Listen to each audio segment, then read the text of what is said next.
Going beyond the headlines.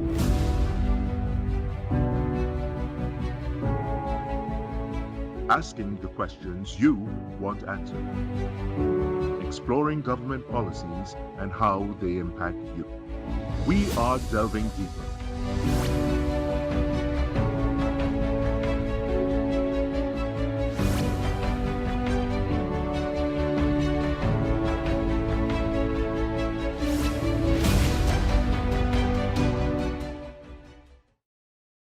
Good evening and welcome to Delving Deeper. I'm your host, Kimberly D'Souza. Joining us this evening is the director of the On-the-Job Training Program, Ms. Joann David. Ms. David, good evening. Good evening, Kimberly. How are you this evening? I am fine, thank you. And let me say Happy New Year. Of course, Happy New Year to you as well. Now, this one is a two-parter because I want to know, first of all, what are the objectives of the OJT program and how does it work? Let me just start from the inception. In 2002, the government of Trinidad and Tobago would have done some assessment and they would have realized there were some gaps between persons leaving school and entering the world of work. And therefore, I guess that is where the OJT program was birthed, with the objective of filling that gap, providing young graduates with the opportunity to enter the world of work from a practical sense before they actually seek employment in the labor market. So I think it is still relevant today, and the objective says. So the on-the-job training program, their objective is to provide young graduates with 24 months world of work experience, practical world of work experience, after they would have graduated. Now, when you say young graduates, are you talking about those who would have attained the CXC passes, or do they have to go through the bachelor's, the master's, that sort of certification? Well, we have 5 levels. So once they would have graduated, whether it was their secondary school, their bachelor's degree, their associate degree, and their master's degree, at any one level, they can enter the program because they graduate sometimes at the CXC level, but not yet sure what they want their career to be. So at the end of the day, they can enter and then return after they finish their bachelor's, once they have not used up their 24 months. Yeah. No, I like that you said sometimes they don't know what they want to do. And so there's still that space for them to come in and get that practical training. Yes. And so how has it assisted those type of students and then others who know exactly what their career path is? The persons that graduate from the CXC level and even sometimes the A levels, what that provides them with is an exposure to what they think they may want to do. And therefore, most of the times, they go into the world of work in terms of the work environment from a perspective of support. They may want to be in the nursing area and we may put them in the hospital. Then they will come and say, no, that is not what they want to do because they can't seem to be able to navigate, what the hospital is. So they may come back and say, they want to do something different. And therefore, they have the opportunity at that level to go into the environment, see what it is, and then probably decide where they want to take their career path. At the BSc level, at that point, they would have already been very selective in terms of what they want to do. So we try to make that match in terms of their certification to place them in the work environment where they would have had their certification. Yeah. And believe me, the fact remains is that we place some of them where their certification is, and then they realize that that is not what they want their career to be. So at the end of the day, it does provide them with that review of their career path prior to deciding finally as to what they want to do. Yeah. Now, with the example you gave about the nursing, so they may go to the hospital and then they come back. Is it that they have to wait for that 2-year period to end before they come back to OJT to say, listen, this isn't working? Or is there a check-in that you do with them where they can come and you can get updates on how they've been progressing? We do check in, but sometimes they may ask for a transfer after a year or after 6 months because they're in it. And realizing that is not what, they're cut out to be. So they come and we do the transfer based on our assessment with them and we can do that transfer. Right. And if it's a 2-month period, is it possible for them to continue in that space? Or after the 2 year, is it that they're supposed to go on to something a bit more permanent? Well, they are supposed to go into something a bit more permanent, because what the government has done is provide them with 24 months to get that experience based on what they choose their career path to be. And that is it. There's no extension that is afforded to persons who would have finished their 24 months. So the understanding is you take what you have with your resume and you look for something else? Yes. Okay. Yes. And how has that worked in the past?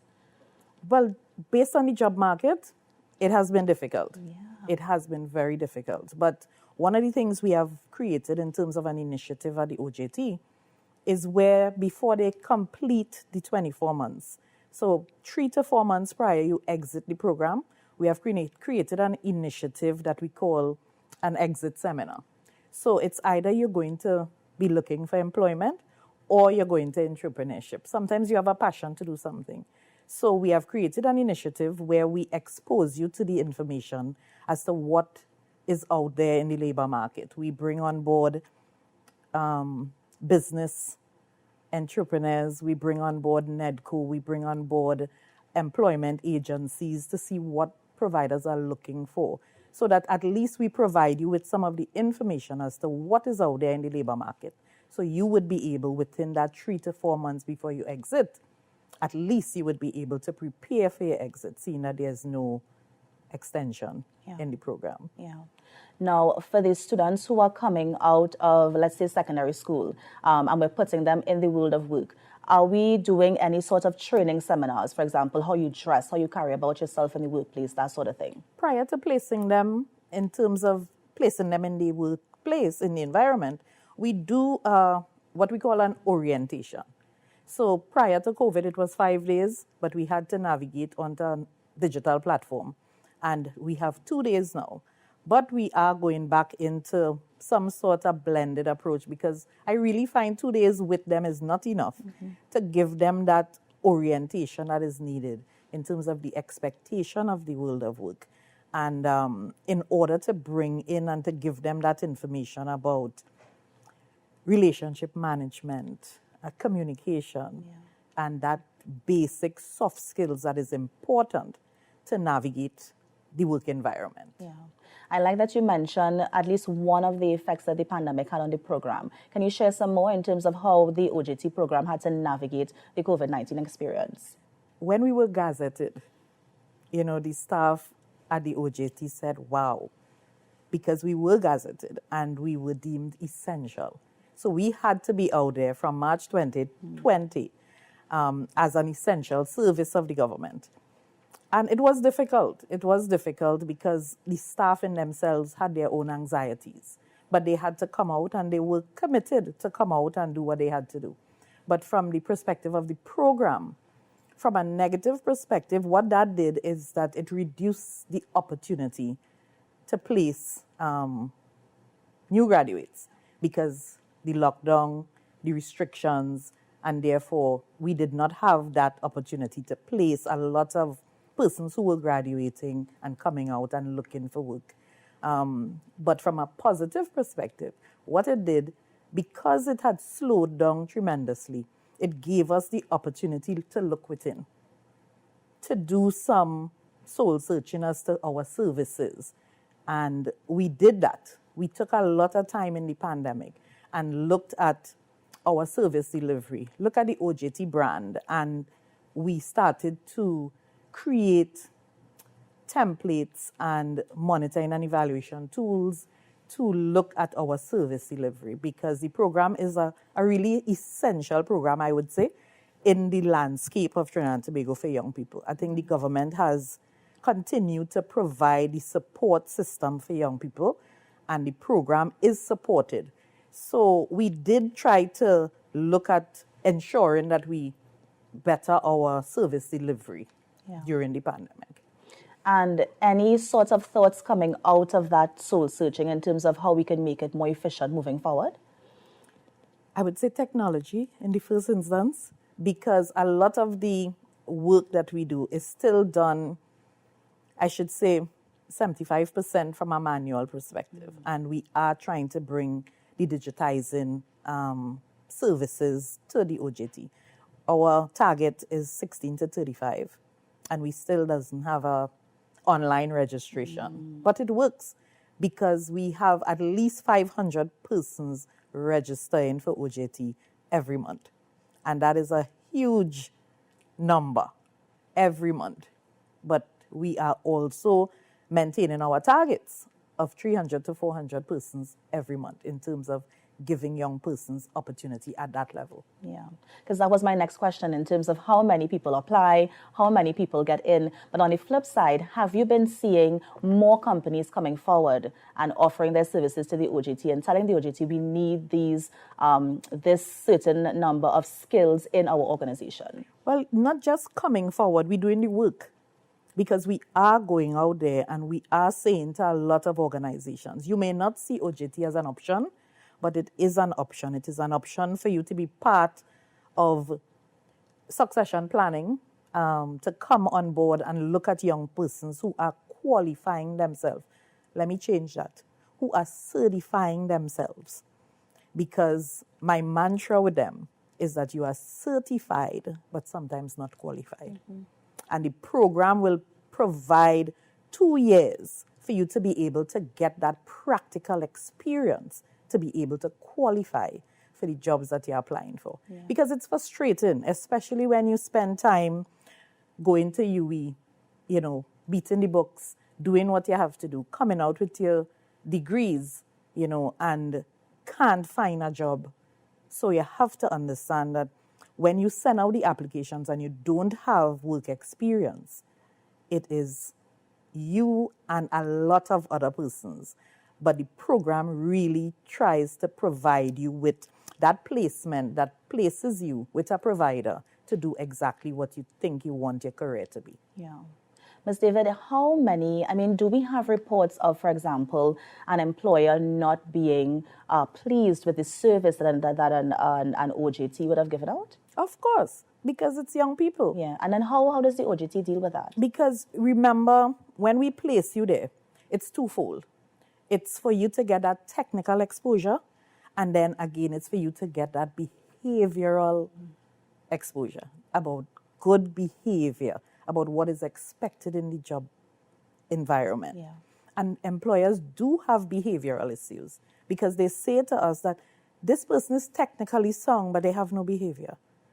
And therefore, we have a procedure in place because, again, it is a training program. So it's not that you just say, Ms. David, take back your trainee.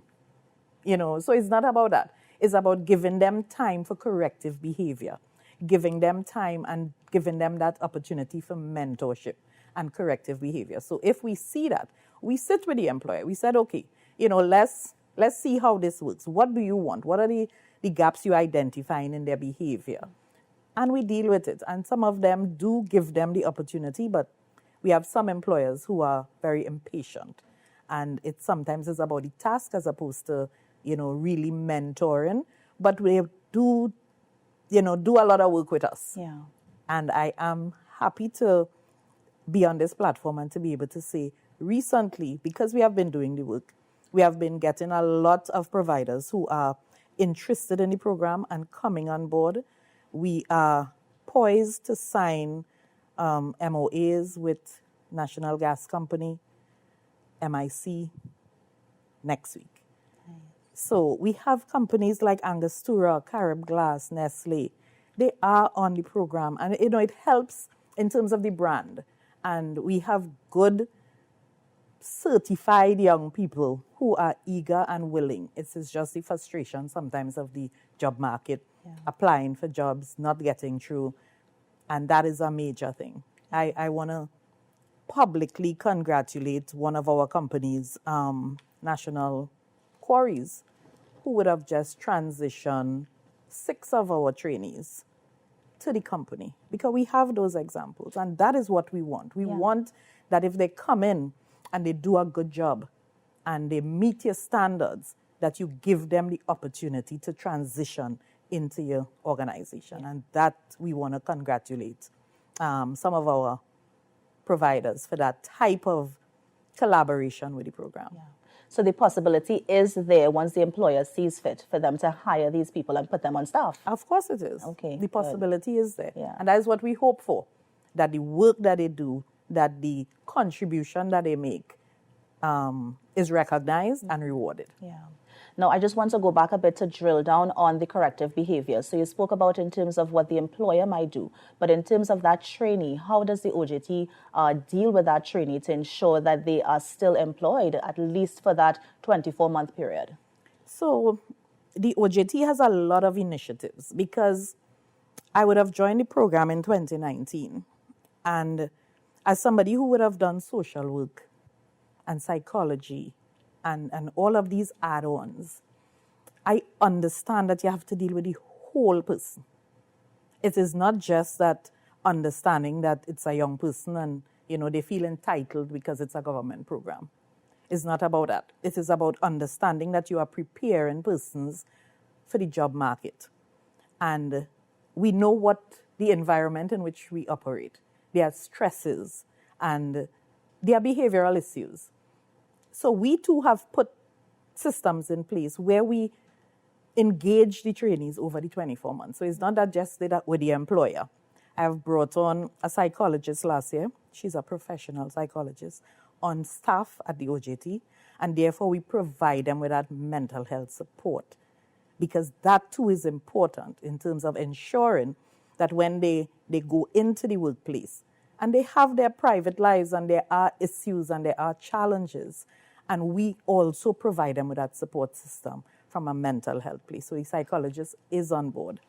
And we have an initiative we call Wellness Wednesdays. So they come on the platform and they talk about, some issues. And we do work with them to deal with the behavioral issues. We engage in a lot of soft skills development from the OJT perspective. Yeah. So therefore, there is workshops and webinars that we do with them to provide that information. And we have check-ins, we have surveys that we would send to them after the programs to see how they respond in terms of the information flow, to see if the learning is taking place in terms of their behavior.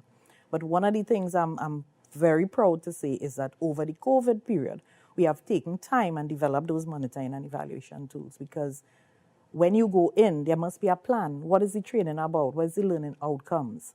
And how do we measure that in terms of the success of that? And we have listened to them also, that they wasn't getting anything tangible to take away from the program after the 24 months. And we have reinstituted the completion certificate. So at least you have something tangible to take away, to say that you have been through the OJT program. In what capacity and what are some of the skill sets you would have been able to develop and competencies after the 24 months to take with you. Yeah. Ms. David, how can this program be expanded? Because from what you're saying, it seems as if you're doing good work there. We have these young trainees coming out of school and they're looking for placement. You're giving them the placement and that practical experience. And so how can we expand the program? And is there anything currently being done to expand the program? We're expanding on the marketing. Recently, within 2022, we would have brought on 17 new members of staff, because as we move to expand the program, we have approximately 4,000 trainees currently, and the government has given us the commitment to move the program from 4,000 to 6,000. And therefore, and let me just take 2 steps back, because prior to COVID, we were at 6,000. 6,000 applicants or 6,000? 6,000 active trainees. In the system. So we actually manage a cohort, I could say that, of 4,000 trainees currently. Wow. Taking it to 6,000 in 2023. Yeah. We have gotten that support. So what we are currently doing is marketing, doing that marketing to bring on the training providers, to bring them on from different levels, different skill sets. And that is why I'm happy that NEC and NGC, they are coming on board, because it's about the technical areas. Mm-hmm. The support system is there because we are in all schools, we are in all ministries, and from the public sector perspective, we're trying to get the private sector more on board, because one of the things, the government support private sector, because you get 60% of the stipend that you pay to the trainee upfront, the government gives you back that. So in terms of the support system is there. It is just that, I talk about the brand, and the program is 20 years old, and I guess we are trying to revitalize the OJT brand and build that confidence back in the brand. So that when you see that a trainee would have come out of the program, the value added you put on that is important. The value added you put on that is very important. So we are doing the marketing because that is how we could expand the program, by providers coming on board, by companies coming on board and seeing value in that, even for their own succession planning. Because as I tell some providers, I said, you put out an ad, persons coming, they practice, from the YouTube videos, and they come in and they do an excellent interview. And it's only after they sign the contract, then you realize the behavioral issues that you can't deal with. So you have the OJT program, you have the trainees who are certified trainees, and you have the opportunity to work with them for 24 months to mold them into the type of employee that you would want, culturally fit for your organization. So that is very important. And we have trainees in all sectors, because in the midst of the pandemic, we supported the efforts of the government by putting a lot of persons who would have trained as nurses and assistants. And they were willing to go and give that support because they saw from a national perspective that is what they would have trained for. So they were in there giving support in the midst of the pandemic. Nice. Now, the program, it started in 2002. Yes. I know you joined the organization in 2019, but I know that you may be familiar with even some of the challenges that you would have met when you came into the organization. Speak to some more of that. What are some of the challenges that we've seen over the years? The program was transitioned from the National Training Agency, Ministry of Education, in 2015. And I think the government saw it fit, and I totally agree, that is not an educational program from that perspective, the academics. It is a program that prepares you for the workplace. And the impact of the program, when you look at the impact is on the labor market. It is labor force development. And therefore, they place the program in the Ministry of Labor. So that transition, that 2015 to 2017 period was a transitional period. I could say from 2017 to 19, when I came in, I think it lacked policy structure to support the efforts. And that is where the Ministry of Labor has spent a lot of time to put the policy structure in place, the strategic direction, and build that against what the ministry's strategic plan is and the government's Vision 2030 to make sure that we achieve the objectives of the holistic government plan for young people and the labor market. Yeah. Ms. David, I know as well, we would have seen some headlines a few years ago in terms of some of the trainees not getting paid on time, or some of the trainees complaining that maybe the stipend that they're getting are a bit too on the lower side for them to be able to afford at least a comfortable sort of life at that level. Is the organization looking to increase the stipend? Has that been addressed? Anything like that at all?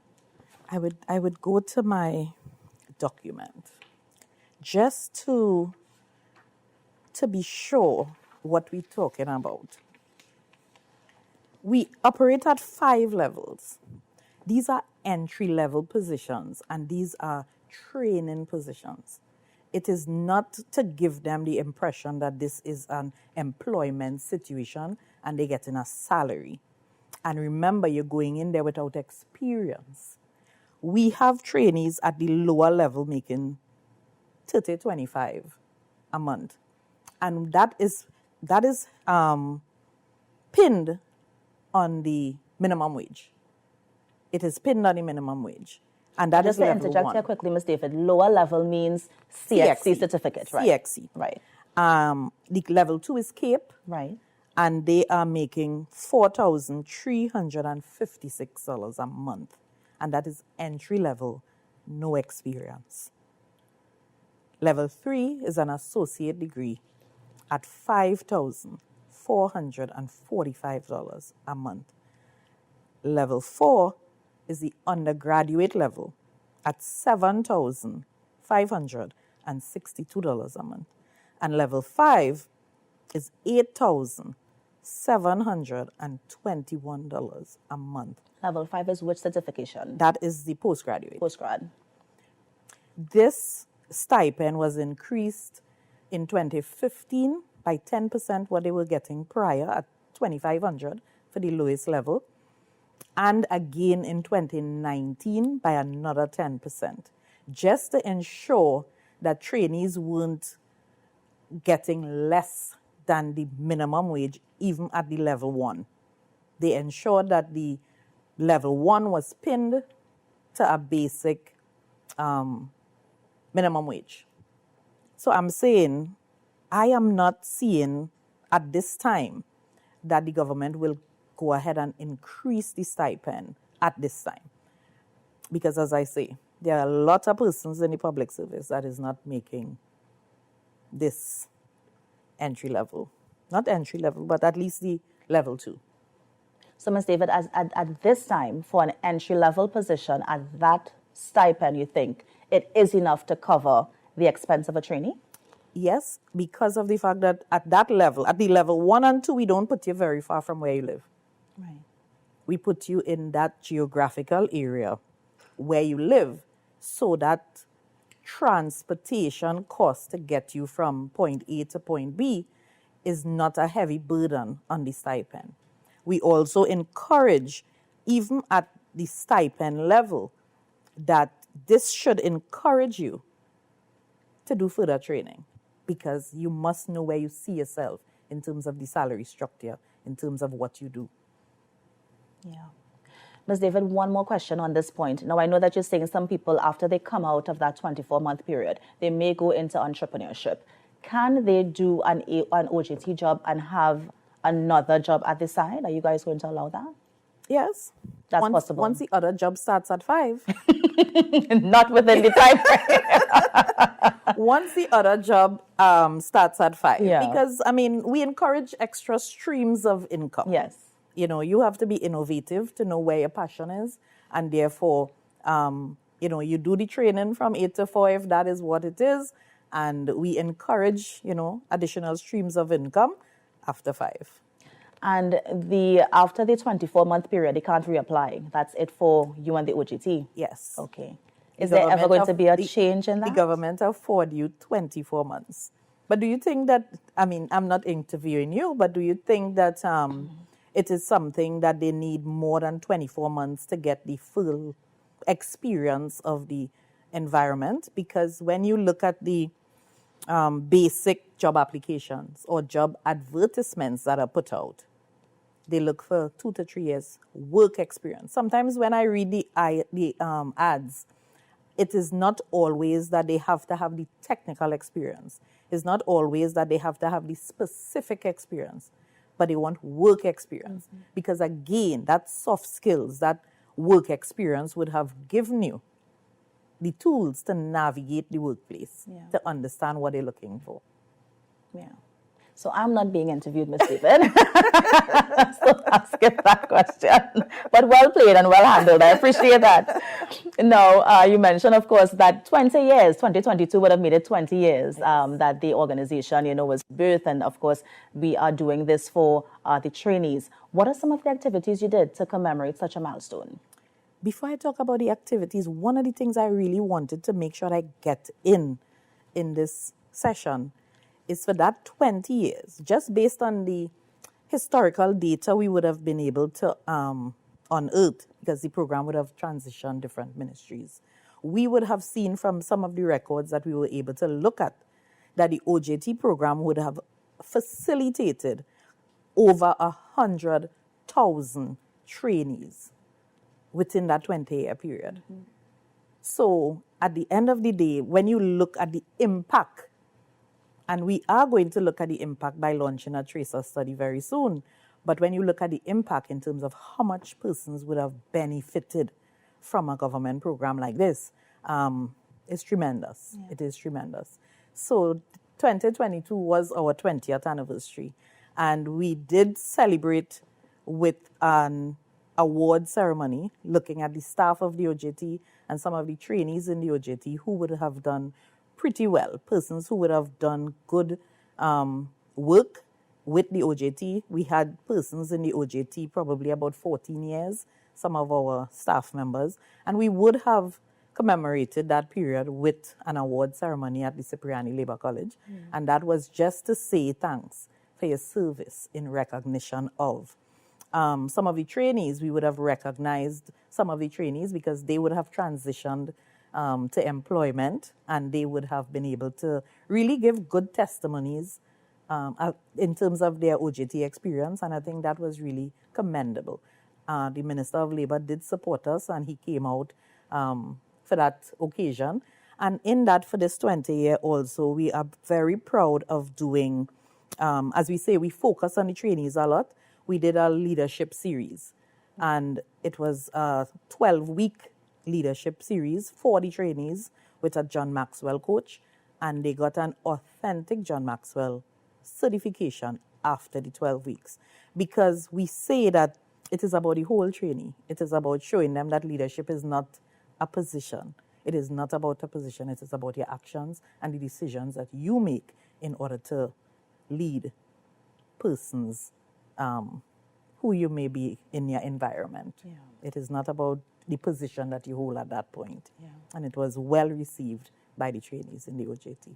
Nice. We did a lot of internal capacity building with staff because, again, the staff is the ones to deliver the service. And if you intend to improve service delivery, then you have to improve the capacity of the staff. Yeah. So we, again, took time within that 20th anniversary year, and we focused on the staff of the OJT, and we brought a lot of capacity building training to the staff. So that we focused a lot on that for the 20th anniversary year. Nice. And Ms. David, before we go, final thoughts. Final thoughts. As I speak to the general public who would be looking on, companies that would be looking on, employers who are looking on the OJT program, yes, it's a government initiative, but it is more than that. It is really support for young persons within the environment to understand that you are certified but not qualified. And therefore, they need the support of employers. They need the support of companies who are willing to support them, to give them that 24 months within the work environment, to use their experienced staff to mentor and to nurture and to ensure that we do a lot of human capacity development to get a better workforce. You hear people complain about workers and staff and, not culturally fit, but what are we doing about it? We need to give time and spend some time and effort to support young people. So come on to the OJT program, give support to young people and to help us to help them at the end of the day. Nice. Well, Ms. David, thank you so much for joining us on this week's episode. Really, really, really appreciate you taking the time and just sharing the work of the OJT. Kimberly, thanks for having me, because I really look for any opportunity to really carry the OJT brand and to say to the general population that this is a program that you should support at any juncture. Thanks again. Thank you. Join us at the same time next week for another edition of Delving Deeper. I am Kimberly D'Souza, and on behalf of our entire crew, have a good night.